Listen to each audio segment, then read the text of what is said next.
Hi, good morning from London, England to wherever you're watching around the world. This is your host, your guy himself, DLG Reppin. Or is it good afternoon or good evening, wherever you're watching? Wherever you're watching my channel, live and exclusive from where I live to where you live. Maybe in Bahrain, Switzerland, Australia, Canada, Bermuda, Turkey, Egypt, Tunisia. It don't matter where you're from, what race you are, culture, religion, age, etc. You're all welcome to my channel, and I'm going to be doing my Arsenal v Newcastle United Premier League review, or in preview, which is based on the game that we have tomorrow night at the Emirates. So Newcastle may look for a bit of revenge, and I can understand that. However, it was a game of it was a still game after 90 minutes in that cup tie, where we attacked and Newcastle sat deep and defended extremely well, not allow us the space that we needed. Well, not that we needed it, but not allow us the space to get in behind them. And for that 90 minutes of that game, I'll tell you something, Newcastle should have won it at the death. You know, Andy Carroll was a kick away from putting Newcastle into the fourth round, where they would have to wait for Shrewsbury or Southampton, but we're waiting for them. And thanks to Mikel Arteta's substitutions in combining, i.e. Lacazette and Emile Smith-Rowe, we go on to get the two goals. Smith-Rowe's goal was a top finish. I was pleased with that, and I was pleased to see Aubameyang on the score sheet that very night. So for me, it was a satisfying performance in extra time than it was in 90 minutes. That has to be said. Nevertheless, we move on to the Premier League fixture on Monday, which is tomorrow night. We host Newcastle, and we aim for 3 points. It's a shame that we couldn't create enough opportunities against Palace in that second half to get the 3 points. And that's all due to Palace defending extremely well. They were organised and very disciplined. They were organised in their defensive shape, and they were disciplined in their jobs that they were doing. And not one Palace player switched off or stepped out of line, because they knew once they did that, they'll allow Arsenal in around and behind them, and it's not good. And I'll tell you something, we were missing Kieran Tierney, and I believe he's okay. So if he's more than okay, he starts tomorrow. And speaking of which, I'm going to pick my starting 11. My formation is a 4-2-3-1. I'm sticking with that formation. That's got us the 4 wins out of 5 games. So it has worked a treat. So that means we're unbeaten in the last 5 football matches in all competition. So I'm going to stick with that. In goal, Bird Leno. He's becoming a top world-class goalkeeper. Maybe you have an argument about that, but you can leave it in my comment section below. Bird Leno, he's been solid. He's kept his clean sheets, which he deserved. Commanding, and he pulled out He pulled off an outstanding save from Christian Benteke in the first half. Otherwise, we would have been in trouble, and that is why we paid the money to Leverkusen for his services. Saves like that. But for me, I'm going with Bird Leno in goal. Right, the back 4. This is a difficult one for me. The back 4, I'm going to go with... I thought Bellingham was poor. If it was down to me, I'm going to go with a back 4 of Cedric Suarez. I'm going to go with Cedric Suarez. I'm not going to go with Bellerin. I think Bellingham was poor, and I think Cedric Suarez deserves a chance. to stake his claim in the first team. So Cedric Soares, he starts in goal for me. I mean, in goal. He starts at right back for me. He's defensively much more superior and offensively more superior than Bellerin. I've always said that. His knowledge as a defender, is up there in the Premier League. Defensively, always focused and switched on, and very aware of his positioning. Offensively, he will support. He'll give Saka an option, a good option, and there are good crosses coming from him. I do like how he delivers crosses as soon as he gets to space and finds space. He knows when he's going to cross the ball. So Cedric Soares starts for me. My centre half pairing, well, I'm gonna go with Gabriel. For me, he's back. He will have to start on the right hand side of the centre, the right hand side of central defence. I know he's left footed. It may be awkward for him, but I think he's got the ability to fit in that position and cope with it. The other centre half I'm going with is Pablo Mari. I'm going for him because he has played well. He has not been deserved to be dropped. He got injured. Picked up a little injury, and for me, he has been consistent at what he's been doing, and he's done no wrong for him to be dropped. Me personally, I'll go with Gabriel and Marie. My left back, the one and only Kieran Tierney, and I've been crying out loud for Arsenal to go and get an understudy for Kieran Tierney. We need that understudy. Maitland-Niles came in and he struggled all evening. To the 65th minute that he had to be taken off, he was struggling. His distribution of the ball was poor. Position defensively, or offensively, he offered us nothing. With Kieran Tierney, he's offered us a lot. Defensively, he has been solid as they come. Offensively, phenomenal.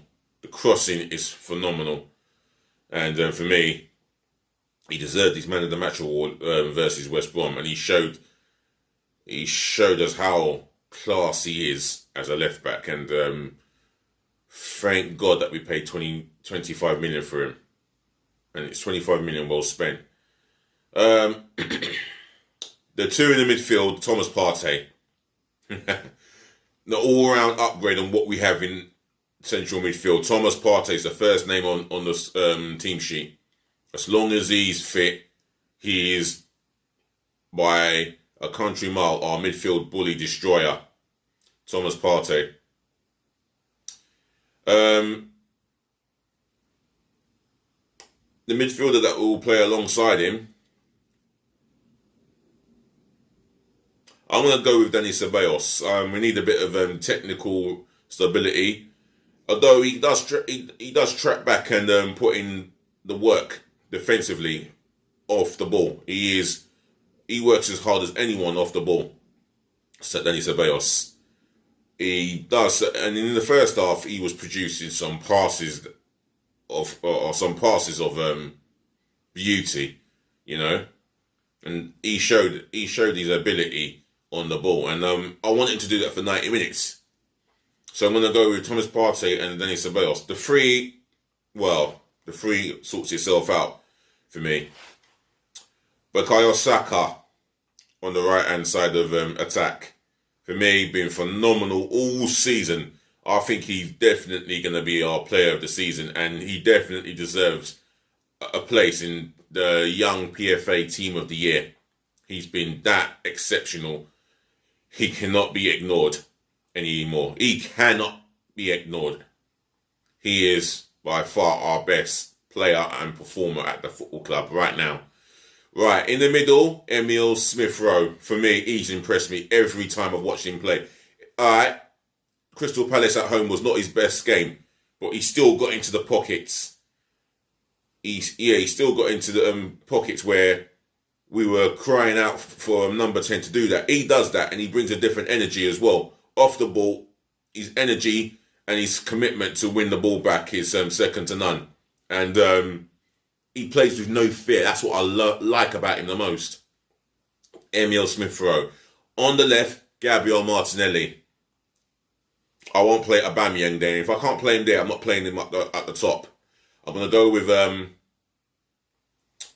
Gabriel Martinelli. I think he deserves his opportunity, and he brings us something different compared to Aubameyang. Aubameyang does not bring the work rate that Gabriel Martinelli brings off the ball. Yeah? Aubameyang does not work as hard as Gabriel Martinelli, and he can play up top as well. For me, Gabriel Martinelli, if he's fit, he will play. It's as simple as. Up top, I'm going to go with the form man himself, Lacazette, for me. He, in the last, 4 games out of 5, he has performed like the striker he was at Lyon, or Olympique Lyonnais, for you French football fans out there who are watching. Yeah, he's been exceptional recently, and I want to keep him there. Yeah, he didn't have the best of games. It wasn't a great night for the offensive players, due to Palace's defensive work. But we move on from there, and we're going to have a guy at Newcastle defend, and they will go 4-5-1 or 5-4-1 and 2 banks of 4, and they'll make it really difficult for us to get in and around behind them. So I'm expecting a tough game there, but I believe with Lacazette's ability, I think to score goals. I think we'll do the same thing, but we'll change our game a little bit. But for me, Alexander Lacazette starts. Right, my 9 substitutions. In goal. Well, obviously he's in goal. On the bench, Alex Renarson. Now for me, Arsenal are making a bit of noise about a new goalkeeper, and I'll be doing my DLG Reppin's daily transfer news later on. And for me, Renarson starts in goal. I mean, on the bench for me. That's saying goal. On the bench. Maybe he'll become a top-class goalkeeper in time, or maybe he will not be able to fill up his potential. So we'll see how it goes. But for me, Renarson starts on the bench. Another player on the bench, Ainsley Maitland-Niles. Yeah, he didn't cover himself in glory in the Palace game, and for me, he looked like he was just out of confidence, out of ideas. I feel that he is waiting to play in the midfield, and that's where he wants to play. He is a midfield player by trade, and that's where we want to get him. Is playing in the midfield in his position where he's happy to, do his thing there. So Maitland-Niles on the bench.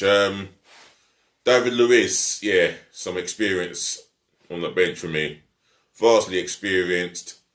He did well in the last game. We did keep a clean sheet with him, and I don't trust him. I still don't trust him in the back 4. So David Luiz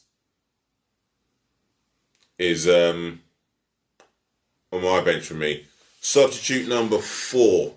I've got to have substitute number 4. Rob Holding. I'll go with Rob Holding for the simple fact is he is proven to be what I would call a good squad player, but not first team material week in, week out because of the level of inconsistency. And for me, and the amount of inconsistency coming from him, I can't say that he's earned my trust. I'm sorry, but that's how I feel. I've gone with 2 left-footed centre-halves in Gabriel and Marie ahead of him. And there's a reason why I've gone with them 2 ahead of him, because they are the 2 that are performing well. All right, Gabriel has performed well. He's performed well enough in the long scale of things. Where Marie, he's just come in 4 or 5 games, and he's been consistently superb and solid. ahead, and that's what Holding lacks for me, consistency. He's on my bench. Midfield, I'm going to pick Mohamed El Nani. Yeah, we need some energy in that midfield, and he gives us that in abundance. So, Mohamed El Nani on my bench, and plus, he just keeps it simple. Sideward and backward passes. He tries not to give the ball away, and I do like the way he looks after the ball a lot. So, yeah, he's on my bench. And another thing with El Nani is it's as if he's too scared to play a dangerous forward pass, and I want to see a midfielder do that. Even if it doesn't come off, at least I've acknowledged that he's played that pass, and he's attempted to open up the defence with that pass for me. Mohamed El Nani on the bench. Reece Nelson, he makes the bench. For me, I don't understand how he's not been given a chance and why he's not been given a chance. But he's on my bench for me.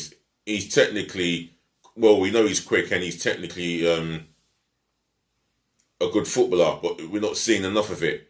Pierre-Emerick Aubameyang on the bench. Yeah, this is a world-class striker that I've put on the bench for tactical reasons, and for the fact that the front four of Saka, Smith-Rowe, Martinelli, and Lacazette, mainly Lacazette, Smith-Rowe, and Saka, they have performed well. And I think Gabriel Martinelli he's in that position for a simple fact that he can play in that role. He was bought as a left wing forward, and he's more suited to that position than Aubameyang. Aubameyang, who is our club captain for me, which I don't know why he is our club captain when he's not a leader. He's always been a goal scorer, and he will come off from the bench to link up with Lacazette at some point, I reckon. So, no, that was what I would go with.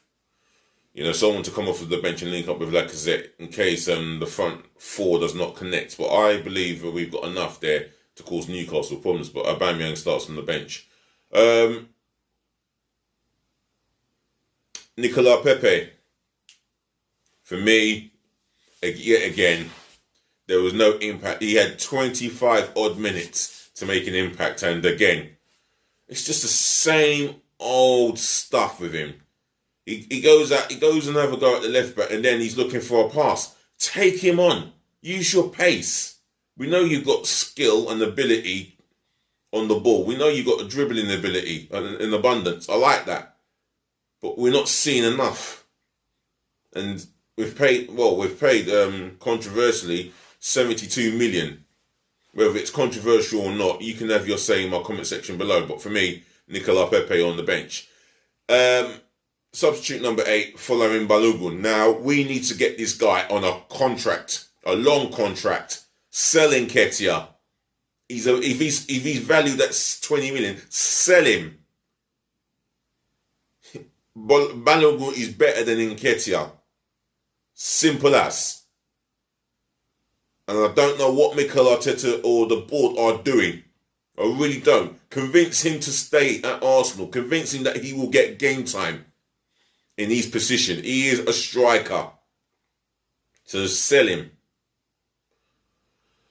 For me, anyway, Folarin Balogun will be on my bench for me. I think he comes on and he gives us an option in that penalty box where he is just looking to score goals galore, and that's what we need. He's ready for me. I don't care how old he is. If you're old enough, you're good enough, or is it you're good enough or you're old enough? You let me know how it goes in the comment section below. But he's on my bench. So, that concludes my starting 11, formation, and my 9 substitution. Score predictions, you can leave that in the comment section below, but I feel that we'll win by 1 or 2 clear goals. It will be difficult. Newcastle will come at us with a purpose and make it really difficult for us. And you know what? They can come at us and attack us because most teams have done that recently. So I'll be expecting a tough game. So for me, up the Arsenal and let's go for the 3. Let's go and get those 3 points by hook or by crook. Otherwise, ladies to the gentlemen, to the boys to the girls, thank you for listening, thank you for watching, and thank you for tuning in, as well as putting up with me if you do. If you've got an opinion, your thoughts on my team selection formation and the 9 substitutions, leave it in the comment section below. Smash the thumbs up like button as you do, and please help me to subscribe to my channel. And speaking of subscribing, big up yourself, him or her, for becoming my 77th subscriber. Now, I've never had 77 before, obviously, but in a space of over a year, yeah, I'm pretty pleased with myself. So let's keep this channel growing, and I'll keep this and I'll keep you guys as my followers entertained with the latest football content that goes on in and around the beautiful game of football. Otherwise, have a great day, and do what you need to do safely. Be nice.